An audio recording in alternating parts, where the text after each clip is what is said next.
You're listening to Living Full Out with Nancy Solari. As a professional motivational speaker, Nancy can assist you to blow through your setbacks and start living full out. If you have an inspirational story you want to share, email us at connect@livingfullout.com. Once again, here's Nancy. Welcome to the Living Full Out Show. My name is Nancy Solari, and today we're talking about being grateful. And truly, we all have something or many things to be grateful for. So we want to celebrate that today and put all the doomsday and the obstacles and the, daunting moments in life aside. I think sometimes you just have to take that breath of, life is good. And so that's going to be our focus. And I want to make sure that you stay tuned because in our next segment, Jack Hager is going to come on. And although he had some twists and turns, yes, he went to prison, just a little bump in the road, you would be surprised how amazing his outlook is, how positive he is. He's somebody that you just want to get a big hug from, and then you're off and running in your day. Really treasured man. Love it. So stay tuned for that. Also, make sure that, as you move along in your day, in your month, that when you need us most, we are there for you. Just pick your best method. Of course, you can go to the App Store, find the Living Full Out Show app, or if you're on Alexa, we're right there for you as well. And of course, you can always go to our website. All the episodes are there. Just find what it is that you're dealing with, and there's a show there for you that will maybe give you a couple tips that will have you look at a situation differently. Now, our producer is telling me that we do have a listener on the line. Let's go say hello to them. Hello, welcome to the Living Full Out Show. Hi. Hi, nice to hear your voice. How can I help you today? I just had a question. Yes. So as I'm entering the workforce, I'm currently studying in college. I was wondering how I could grow my professional network and leverage it for career growth moving forward. Well, it sounds exciting, but it also sounds methodical. So let's break it down because when growing one's network, whether it's a social network or professional network, you want to do it with intention, yet also be open-minded. I know I just canceled it all out, right? I said two things that kind of go different directions. But I don't know which one applies to you. So what is it that you're striving to be? What will you be one day? I'm hoping to be a graphic designer. Okay, very cool. A talent I would never have. So I admire the fact that you do have that creative spirit and can come up with those designs. So when you're considering your professional network, number one, you want to meet other graphic designers because that way you all kind of share ideas, right? But you also want to look at who could you meet now that would be able to help you maybe get a job later, refer clients to you later. So it's in some cases not exactly what you're going to do, but a complementary to what you would do. Okay. So for example, if you're a graphic artist, it would make sense that you get to know web designers. If you're a graphic designer, it would make sense that you get to know those who might be getting marketing degrees, who might become marketers, those who might go into PR. You also want to consider rubbing elbows with those who are entrepreneurs, potential people who are going to start their own businesses. Because those are people that are going to one day look for you. Do you see that? So when I say network with intention, you want a network with different, almost like different buckets in mind, right?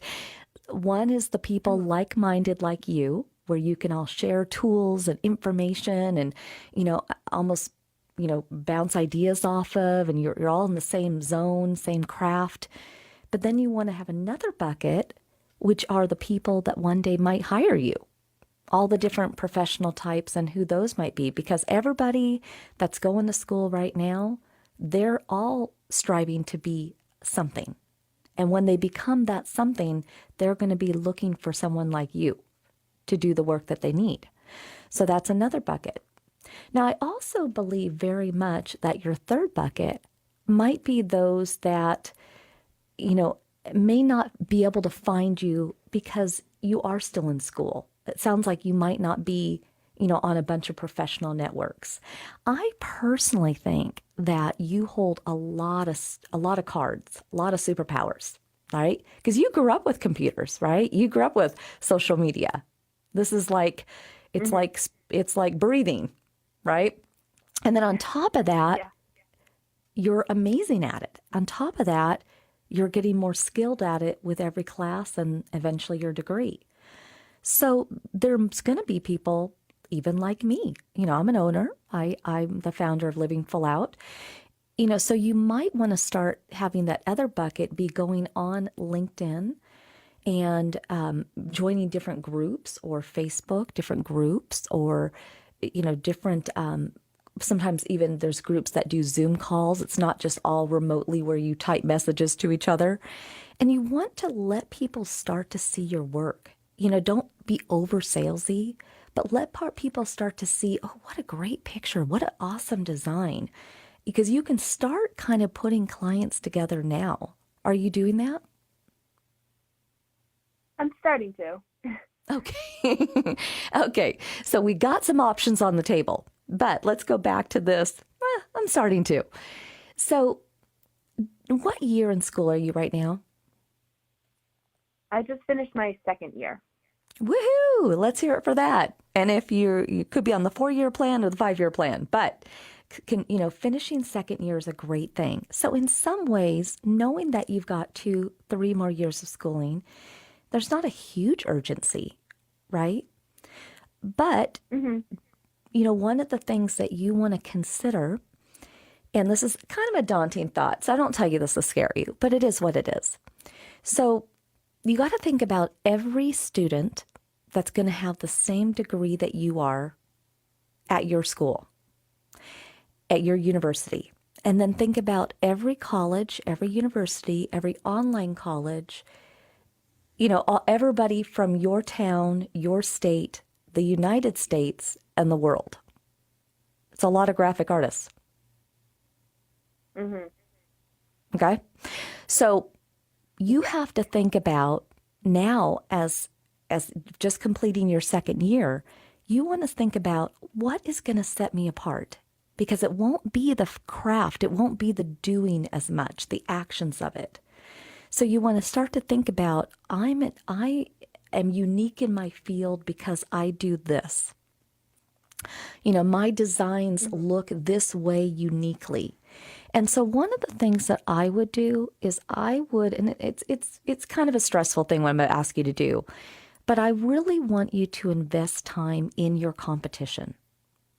I want you to think about, do you have a certain group that you would like to work for the most? Is it nonprofits? Is it the government? Is it small businesses? Is it restaurants? Is it hospitals? So pick like your favorite lane. And then I want you to go and kind of look and see what other artistry is out there. And then you have to kind of look at, what can I do to be different? Because that's going to be the number one tip, the number one blaring thing that you're going to need on your resume. So if you take where you are right now in school and you start to really identify what makes you different, and then maybe even bringing people into that journey. So for example, I work with a lot of owners, small business owners and entrepreneurs, and a lot of times they'll even say to their social media group, hey, what do you guys think of this? What would you change? What do you like about it? So let your audience now help shape you, give you the answers you may not see for yourself. And what do you think, I'm just curious as we round out our time together, what do you think is holding you back? Oof. I think I'm just a shy person.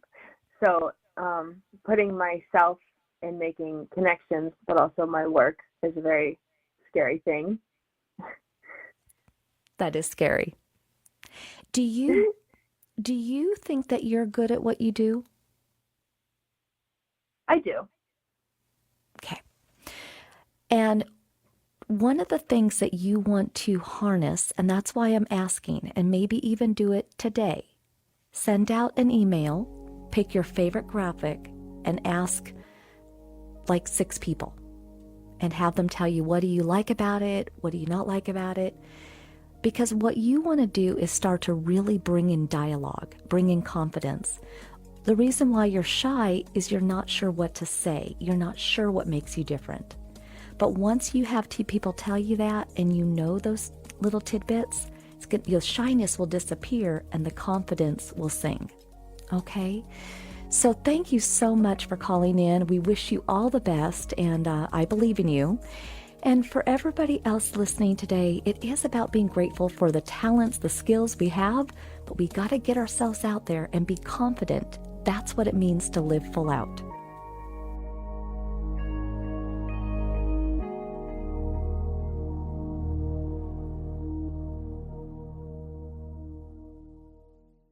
Life looks a little different. During these times, we're doing our best to keep our minds and bodies strong. And getting a flu shot helps us stay healthy, so we don't miss out on what matters. Like having game night at home.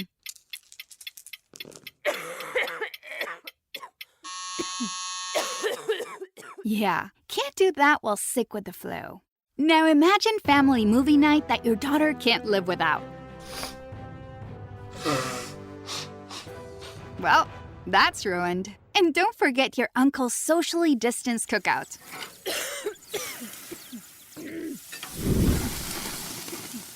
See, that's why it's important to be at our strongest. Every year, millions of people in the U.S. get the flu. Especially now, no one has time to miss out on moments that matter. So get your flu shot. Find out more at getmyflushot.org. Brought to you by the AMA, CDC, and the Ad Council. Don't you wish your life came with a warning app? Stop. That dog does not want to be petted. Just a little heads up before something bad happens.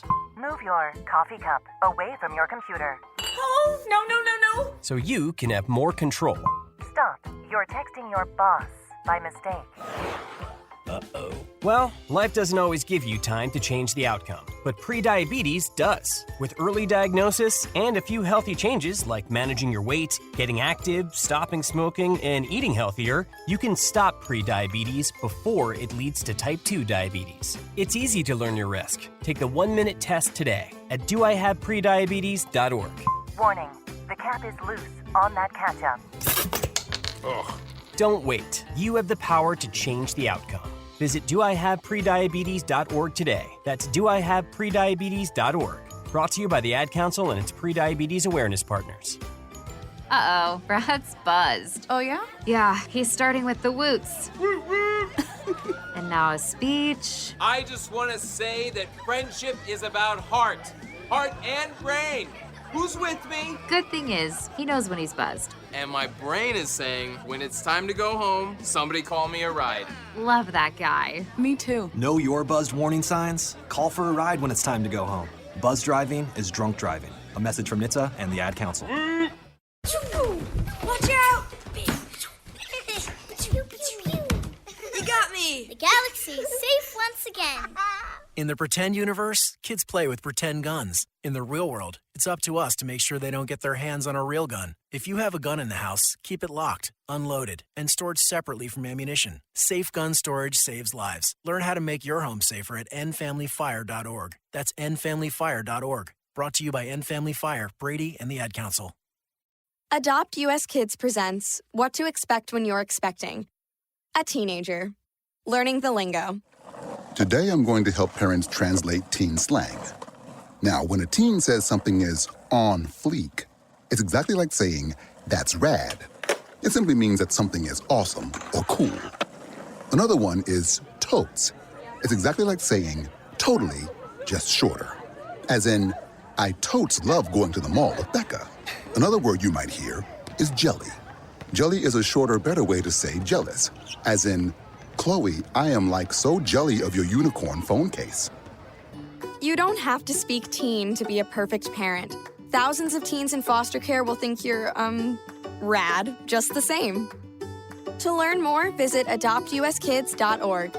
A public service announcement brought to you by the U.S. Department of Health and Human Services, Adopt U.S. Kids, and the Ad Council. You're listening to Living Full Out with Nancy Solari. As a life coach, Nancy can teach you how to stay strong under pressure and work through challenges you face. Being legally blind, Nancy inspires others to be resilient in overcoming obstacles and live full out. You can ask Nancy for advice in your life on relationships, finance, business, health, and more. Just call in at 800-333-0001. Once again, that's 800-333-0001. Now, here's Nancy. Thank you for joining us. I'm Nancy Solari, and this is the Living Full Out Show. And today we're talking about being grateful in life. And gosh, I love the idea of this show today because that really is what life is about, right? We just want to treasure what we have. We want to, love on it. And one of the things that we strive for when we bring guests on the show, and our inspirational guest today is Jack Hager. And the thing is, we don't strive for the perfect people. We strive for people that are going to show you how to get through the sticky, twisty times. And Jack has definitely been through some of those, some in his own control and some not, which is, again, very much how life can be. So I'd very much like to welcome Jack to the show. Thank you very much. It's great to be with you. Yeah. And Jack, I want to kind of set it a little bit for our audience because your father was in the military, and that had your family moving around a lot when you were younger. And I also know, that your dad was in some ways a functioning alcoholic, and your mom was right beside him, and they really weren't there to guide you. In fact, your older brother, was more like a father to you. And as you started to kind of unfold into your teenage years, there was a moment where they were going to move once again, and you said, I'm staying. I'm not moving. That sounds like the Jack we all know and love. And you did. But when you did that and you found yourself literally at 14 years old on your own, having to get your own place to live, get yourself to school, you had to make some decisions to bring in the money that were not the best. What did you turn to? Crime. Yeah, you make your choices, then your choices make you. And as you said, I was 14. My dad was transferred. I said, I'm not going. They said, okay. And I had already started some minor theft, but at that point I got a pistol and started ripping off stop and robs in liquor stores and stuff. But at the same time, I wouldn't broadcast it. I wouldn't promote it. I kept it pretty well hidden.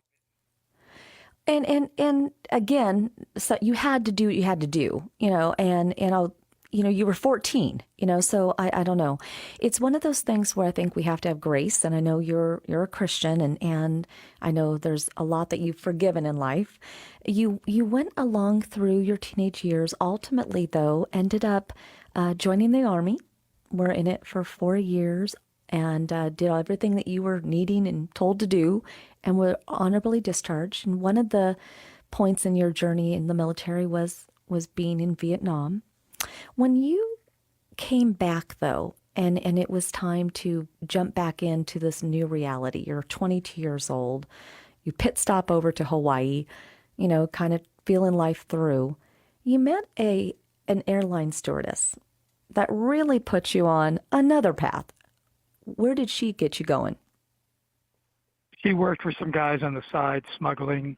She introduced me to them, in Oregon, and they basically hired me. It wasn't a large mafia type thing, but it was a pretty large organization for back in the early 70s, dealing primarily in drugs and guns. And everybody's heard those stories before, got away with it for a few years.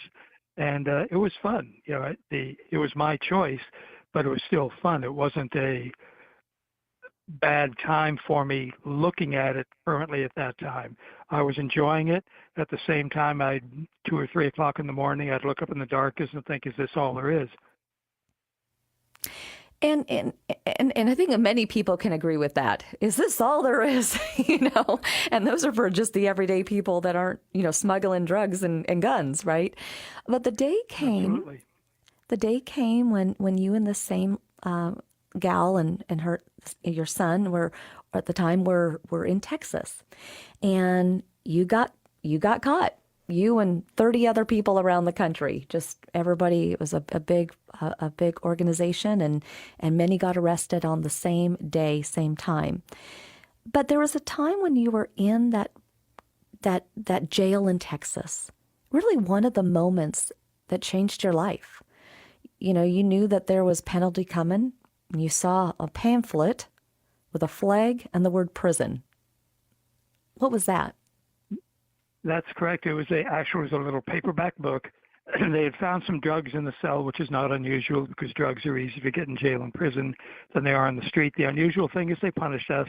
They took everything out except the religious stuff. I had never been to church, had no concept of anything. And after a couple of days, I was bored, saw this little book that, as you said, had an American flag on it, had the word prison in it. I'd been in jail a few times, had never been in prison before. I decided to read that book. That book was a story about a World War II alcoholic guy who got busted, became a Christian through the ministry of a chaplain. And I'm reading it. I'm not looking for God. I'm not looking for a way out. I'm almost excited about going to prison because I'd never been in prison before. I felt I'd done everything else twice. And I'm reading that book, and he keeps quoting the Bible. So after a while, I figured, for the first time in my 26 years, I might as well read a Bible. And I picked it up, started at page 1, somehow made it to the end, and Jesus Christ was revealed to me through his word. I didn't instantly buy in. When I got done with it, I threw it across the cell block, but I couldn't get Jesus out of my head. So after a while, I went over, picked up the book again. There wasn't a chaplain involved. There wasn't a repeat after me prayer. But January 30th, 1974, the light went on, and I don't know precisely what hoop I jumped through as far as what some people would say praying the prayer or whatever. All I knew is I admitted that I was a mess. I needed a Savior. I didn't understand that kind of love. I still don't. That would declare its love by Jesus dying on a cross for me and being resurrected from the dead. I trusted Christ, got born again, saved, converted, whatever term floats your boat, and new life began. Now, that new life did still take you to prison for 3 years. And actions have consequences. Yep. But along the way, believe it or not, there were, people that wrote you letters, and we can't get into all the reasons of that, but, you had met a couple named the Wests in Newhall, California, and they gave you the ability to come live with them after your time in prison. And so that got you to California. You, like so many, had to work odd jobs of different kinds. One of them being a janitor at a church. But you did get asked by a teenager to come and speak and to tell your story. And that must have been kind of scary and maybe even thrilling and exciting at the same time. And I want to kind of pause here and leave our audience with a little bit of that cliffhanger, because really, Jack, wouldn't you say that alongside so many other moments changed your life? Absolutely. Pivotal. Yeah. So, and everybody listening, we all have those moments where someone says, hey, would you come to this party? The love of your life could be there. Hey, will you come speak at this church? That could just be the new chapter for the rest of your life. So make sure you stay with us, because you don't want to miss what happened to Jack next.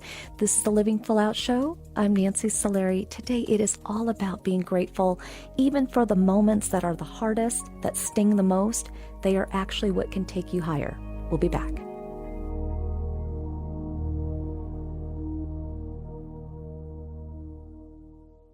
Today in school, I learned a lot. In chemistry, I learned that no one likes me. In English, I learned that I'm disgusting. And in physics, I learned that I'm a loser. Today in school, I learned that I'm ugly and useless. And in gym, I learned that I'm pathetic and a joke. In history, I learned that I'm trash. Today in school, I learned that I have no friends. In English, I learned that I make people sick. And at lunch, I learned that I sit on my own because I smell. In chemistry, I learned that no one likes me. In biology, I learned that I'm fat and stupid. And in math, I learned that I'm trash. The only thing I didn't learn in school today. The only thing I didn't learn today. The only thing I didn't learn is why no one ever helps. Kids witness bullying every day. They want to help, but they don't know how. Teach them how to stop bullying and be more than a bystander at stopbullying.gov. A message from the Ad Council. I'm Nancy Solari, certified life and business coach. I want to invite you to the Personal Development Boot Camp. During the boot camp, we're going to be looking at taking those insecurities that you have and getting rid of them. We're also going to look at ways in which you can thrive and live a life full of purpose. Go to livingfullout.com/bootcamp, livingfullout.com/bootcamp to sign up. I believe in you, and here's to you living your life full out.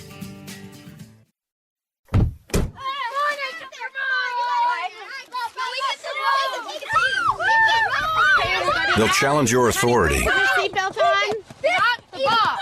They'll try to break your will. They'll push you to the edge of your sanity.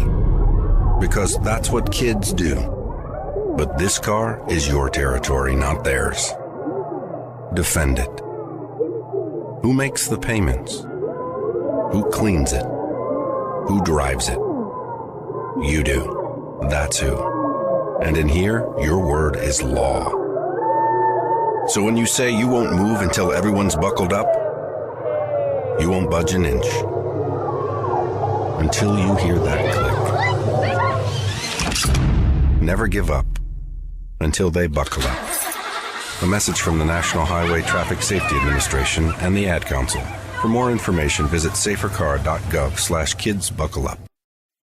7 million children suffer from asthma, more than any other chronic disease. Most asthma attacks are caused by allergic reactions to allergens, including those left behind by cockroaches and mice. In fact, 82% of U.S. households contain mouse allergens, and cockroaches are found in up to 98% of urban homes. How can you protect your family? Find out at pestworld.org. A message from the National Pest Management Association and the American College of Allergy, Asthma, and Immunology.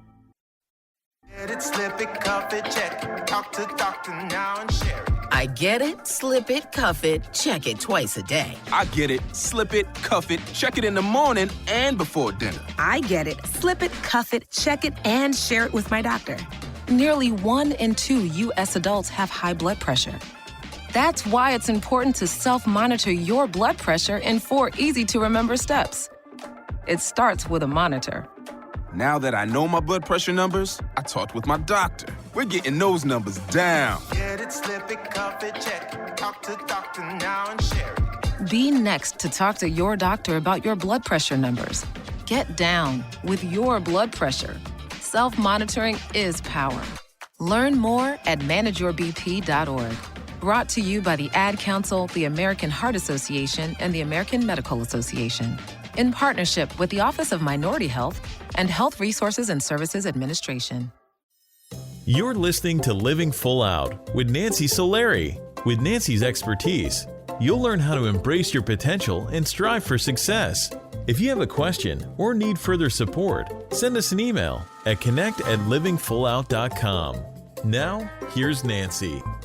Welcome back. I'm Nancy Solari, and this is the Living Full Out Show. And today we're talking about being grateful. And Jack Hager is such a great example, and that's why we brought him on today as an inspirational guest of really stepping into that and living your truth and, you know, walking the walk and talking the talk. And so I'd like to welcome Jack back to the show.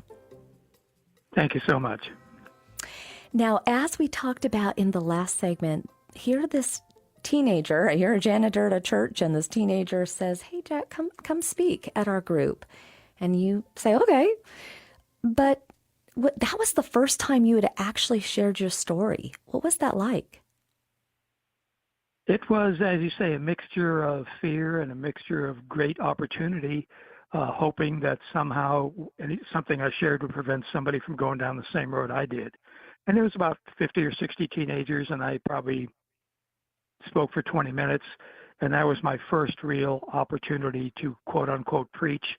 And it just became an exciting, pivotal, as we mentioned, point in my life that I had never looked for that. I had no clue that I'd be doing what I'm doing now. But that instant of that young man asking me to speak was the one of the things I'm eternally grateful for that opened the door for me going into vocational ministry. Well, and vocational ministry is what you did do and you've been doing. And along the way in your path, you met your wife, Jane, and you actually have 4 kiddos. Amazing. 2 you and Jane had, and 2 are adopted. And one of the things that you and Jane, which I think is such a beautiful love story, you've always been there to serve, been there to help, been there to listen. And when 2 different women came to you, pregnant, scared, what made you say, yes, we'll adopt your kiddos? The first one was 13. She was a camper with me, one of the camps I spoke at. She called us and told us her problem, that her dad wanted to get an abortion. Her mom didn't know what to do. She had heard me say what some people would think narrow-minded things about abortion. My wife and I prayed about it, and it was kind of like God dropped Janelle in our laps. And we, jumped through all the hoops and paid the atrocious amount of money it cost to adopt. But it was a decision that was made prayerfully, and a decision that we obviously don't regret. And then a couple of years later, the same thing happened again. And again, miracles, right? And you wouldn't have it any other way. That is great. And one of the things that I want to jump back to is as you were navigating through in your life, and you're starting to speak and inspire the youth and many different groups, is when you were back in the military for those 4 years, and between 18 and 22, when you got back, the veterans were not, the Vietnam vets were not treated so well, and you didn't really over the years want to talk and shout to the top of the rooftop, your experiences. But I know for you, over the years, there's been a shift, and you've started to engage more. And that connection has been a good one for you in meeting other vets and having those conversations.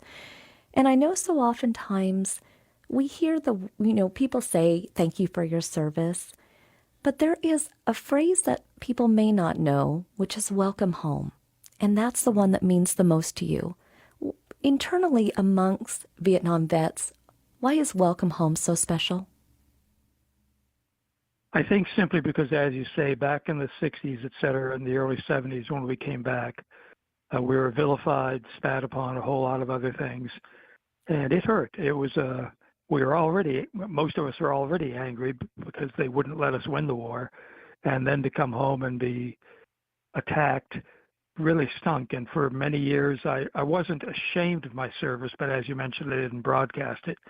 And all of a sudden, the other wars broke out. And I'm very, very grateful that even the people that were against those wars were not against the warriors. And that was when I started I never wore any Vietnam garb or anything, but at that point, I started wearing a cap that said Vietnam veteran or something, and it would connect me with other Vietnam vets. And I'd also get that welcome home or thanks for your service, as you mentioned. And it just opened doors where I could hopefully encourage. Obviously, I wanted to share my faith, but at the same time, just encourage a guy or a girl, and just remind them that the past is the past, the present is the present. We're responsible for our choices. Choose well, and recognize that even the idiocy of Vietnam, we can be grateful for the lessons we learned there. Maybe not as a country, but as individuals. And recently, not quite a year ago, I was diagnosed with cancer, and I've been going to the VA in Kansas City and Leavenworth, and they have been stupendously marvelous with me as far as my health goes. And through that, I've met many veterans, not only of Vietnam, but a couple of World War II guys and several Iraq and Afghanistan guys, that it's just been, I'm very, very grateful for the opportunity to hopefully encourage them, look them in the eye and listen to them and treat them seriously. Well, and thank you for saying that, because again, I think your time that you serve to protect us is important, and we're talking today about being grateful. So I am grateful for your service and glad that you are home. And it's almost, Jack, like you've lived 9, 10, 20 lives, right? The stories could keep on going. Like that. The stories could keep on going, but I want to go back here to literally a year ago was when you got your cancer diagnosis. But the most interesting thing is another health situation popped up, flared up, that ended up helping you to find out that you even had cancer. What was that? Well, a year ago, I just went in for my annual physical. They took the blood work, et cetera. 2 or 3 days later, my wife and I were traveling somewhere. The doctor called me and said, "You got to get to an ER now. Your kidneys are failing." That got my attention rather well. So I went to the emergency room and they hooked me up with some stuff and started doing some testing. And my kidneys were at that point in 4-stage failure. And it was pretty serious. But as a result of that, they discovered the multiple myeloma, which I'd never heard of before. And had it not been for the kidney issue, they probably wouldn't have found that, and the cancer would have continued to do its thing without being treated, and it could have turned into it's a serious situation. It could have turned into a critical situation. So as odd as it sounds, I'm grateful for the kidney issue because it resulted in the finding of the cancer issue. Mm-hmm. And through all of this, one of the things that, you've loved the most is just inspiring people and being there and talking and being on the road. And I know that the camps you do in the summer are important to you, and you had to cancel the bulk of those last year, and you're even needing to cancel a lot for this year. How do you handle that? Because it's kind of like, come on, life, and you are a man of faith. How do you handle that? Like, come on, let me just be. Well, it's going to sound cliche-ish, but I really believe that God is in charge of everything, that he's sovereign, that he never goes oops. The cancer certainly surprised me. It didn't surprise him. And I try to rest in the truth of all things work together for good. Romans 8:28. They aren't all good, but my God is big enough that he can cause those to work together for good, for those who love God and they're called according to his purpose. And, I have to grit my teeth sometimes. And I'm not, this overwhelmingly powerful man of faith. It stinks sometimes. But at the same time, I recognize there's a whole lot of people that got it a whole lot worse. I have a young friend who's 16 who has a cancer I can't even pronounce. I'm 77 as of today. It's one thing to be 77 and have cancer. It's another thing to be 16 and have cancer. And if I could, I would take it from her and wear it myself. I can't, but I can be grateful that God's got this. He's in control. And even without my faith, even though it's hard to imagine, I think, I'm not going to go, why me? Why not me? It's just, you can either whine or you can worship, and I'd rather worship than whine. Can I drink wine? No, I'm kidding. Well, as an alcoholic, no, but no, I'm kidding. Jack, I know that I can have humor with you, and if everybody has already heard, you have a sense of humor. You have packed that with you throughout the years. I'm sure you incorporate that with inspiration in your talks. But for those whose backs are against the wall, for those who are invited into a, hey, let's go do a smash and grab, or, let's go rob a car, or for those that feel like, you know what, I'm just going to, they're not going to miss this money. They won't even know it's gone. The little things eventually become big things. And right now, a lot of people are in financial hurt. What would you say to them to help them make a better decision? Well, obviously, the first thing I'd want to do is share my faith. Not everybody buys that. I get that. But just recognize how irreplaceable you are. Whether you're 12 years old or 40 years old or 60 years old, there's only you. There's never been a you. There'll never be another you. There's you, and you are very special. You're made in the image of God. You may not buy that, but you have to buy the fact that you are unique. There's never been another you, and you are special, and you deserve to live a life that's not full of a whole lot of fill in the blank. And you need to learn to accept the responsibility for your life. Don't blame the color of your skin or your background or the way you were potty trained. Realize you're responsible for your actions, that actions have consequences, and choose wisely. Nobody ever thinks they're going to get caught. The 13-year-old girl never thought she'd get pregnant. Nobody ever thinks it's going to happen to them. but it does. And it all starts with that incredible power of choice. And then you make a choice, and then your combined choices make you. Wow. You know, it's one of these things, Jack, where I could literally talk to you for more and more. But I'm grateful for all that you've been through, because it's made you the man that you are, the beacon of hope that you are for so many. And just thank you so much for being on today's show. Okay, we're going to be praying for you. Yeah, we'll pray for you with all your treatments. So thank you so much. And You're very welcome. Thank you.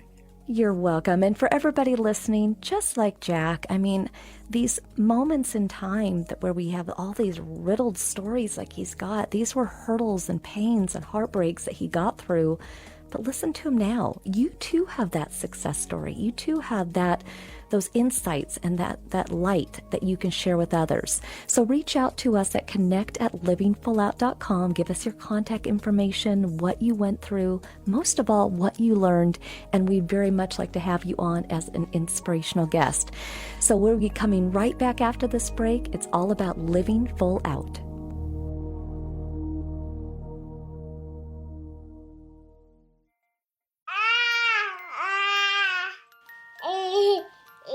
To some people, the sound of a baby babbling doesn't mean much.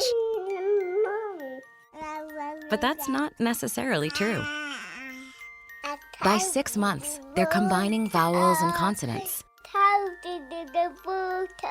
By 9 months, they're trying out different kinds of sounds. And by 12 months, their babbling is beginning to take on some meaning. Especially if there's no babbling at all. Little to no babbling by 12 months or later is just one of the possible signs of autism in children. Early screening and intervention can make a lifetime of difference and unlock a world of possibilities. Take the first step at autismspeaks.org. A public service announcement brought to you by Autism Speaks and the Ad Council. Most of us like to be out in the sun. That's why sunscreen and other safety measures are key to protecting your skin from aging and cancer. The FDA recommends using a sunscreen with a sun protection factor, or SPF, of 15 or higher. Also, look for broad spectrum on the label. That means both harmful ultraviolet A and B rays are blocked. UVA rays age the skin, UVB rays burn, and both cause cancer. But the perfect sunscreen doesn't count if you use it wrong. Don't need sunscreen on a cloudy day? Wrong. 80% of UV rays still get through the haze. Only use sunscreen at the beach? Nope.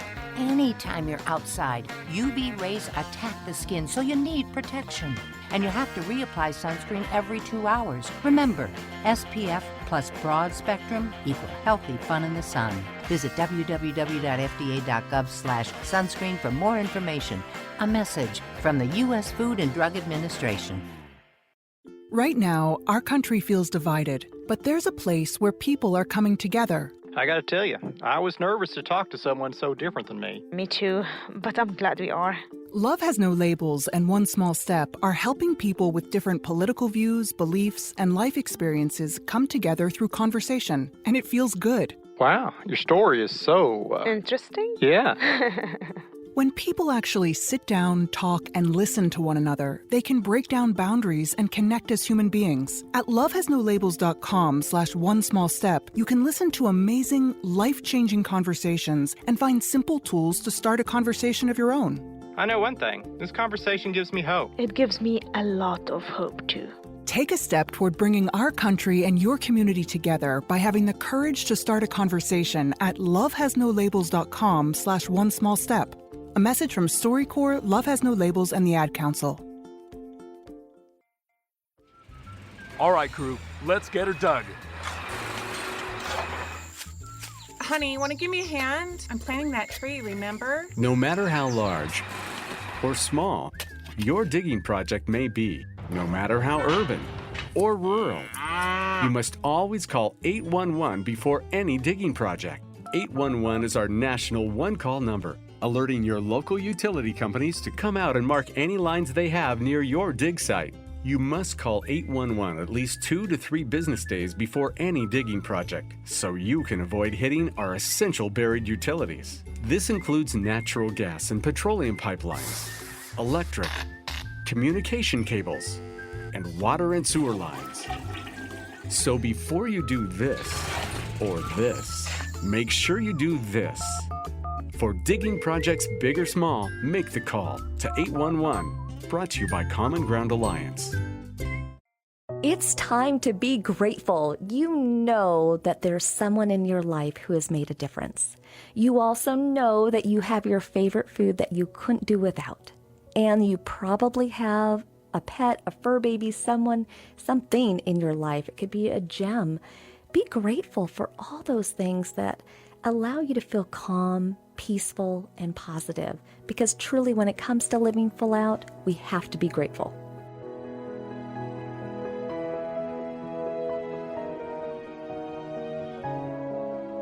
You're listening to Living Full Out with Nancy Solari. As a professional motivational speaker, Nancy can assist you to blow through your setbacks and start living full out. If you have an inspirational story you want to share, email us at connect@livingfullout.com. Once again, here's Nancy. This has been such an amazing show. Honestly, I just love the topic of being grateful. And I hope over the course of time here that you've really honed in and are going to give some big old hugs away to people that have made a difference in your life. Or today you're just going to look at what you have, maybe the home you live in, the car you drive, or the computer you own, whatever it is, and tell it thank you, because not everybody has shelter. Not everybody has food to eat. And so we really do have to be grateful for the little things. You know, I oftentimes think, well, being legally blind due to retinitis pigmentosa has been tough. And, you know, I'm a pretty positive person, but when I do run into a wall, it's happened. When I do run into a TV that's on a TV stand, it's happened. When I do miss a step that is clearly right there for the sighted person and I miss it and I go tumbling down, hopefully I don't break anything, it's because it's happened. But I also look at the other side of it and I think, okay, I can't see faces anymore. Okay, can't see my computer screen, can't see paper. You know, there's a lot that I'm missing, but I can actually still see light and dark. It's not the brightest light ever in the world, but I can still see it. And I'm grateful for that. So sometimes you just got to take the small wins. And I really say that in honesty and truth, because there are those who are fully blind that can't even see the light. And for me, you know, they have their new normal and I have mine. But that is why literally from every step of the way, you have to be grateful for what you have. You know, when I think about times that I've had losses in my life, you know, 5 miscarriages, that was not easy. But I look at my guide dog Frost and I look at my little Chihuahua Charlie and I think, oh my goodness, I could have never had 5 kids. I would never have the time I have with you two goofballs, right? Because they are silly dogs, and Brent here in the studio will attest to that. They're great. But again, it's about being grateful. And there are no guarantees in life. I mean, there's so many guests that I interview that have troubled beginnings, hurdles in between in the mid-years of their life, and then to boot, they do get cancer, 70s, 80s. And at that point, I would think if you've already been through things, that you shouldn't get any more.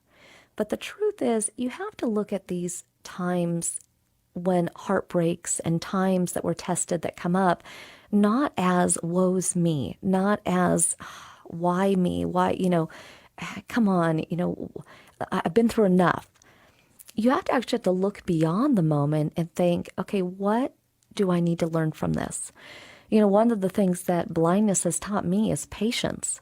And granted, there's a level of patience that comes to, going a little slower. Well, I'd rather be full throttle, Nancy, and just go out there in the world and run and walk fast with my guide dog Frost. I do know that, I could hit a branch and scar my face. I could be walking too fast and trip and fall. And honestly, my legs, they are my transportation. So, I believe there's got to be a fine line in life between being overly cautious, but too overzealous. And you got to find that patience, that calmness in between.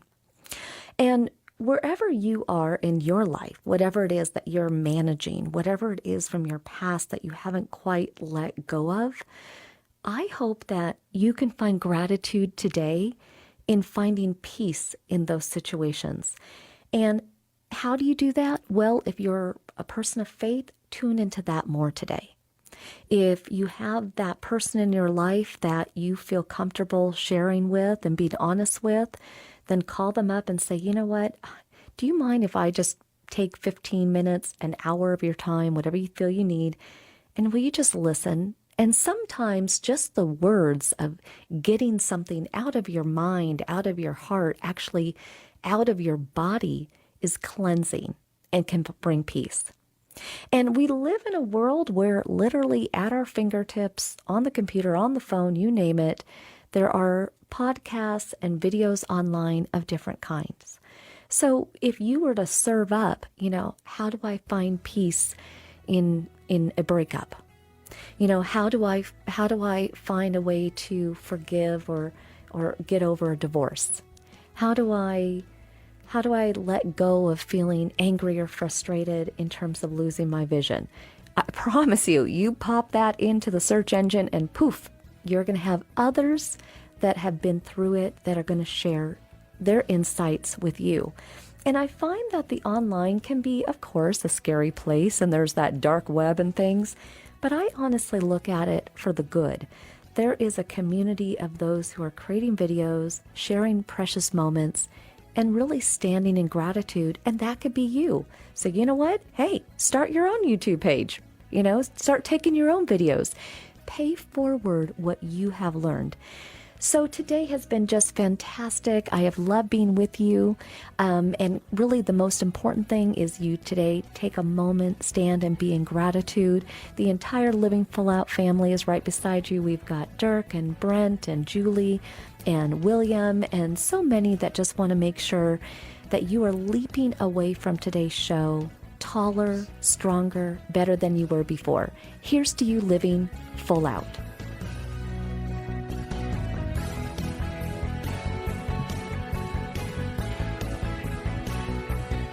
Thank you for listening to the Living Full Out Show with Nancy Solari.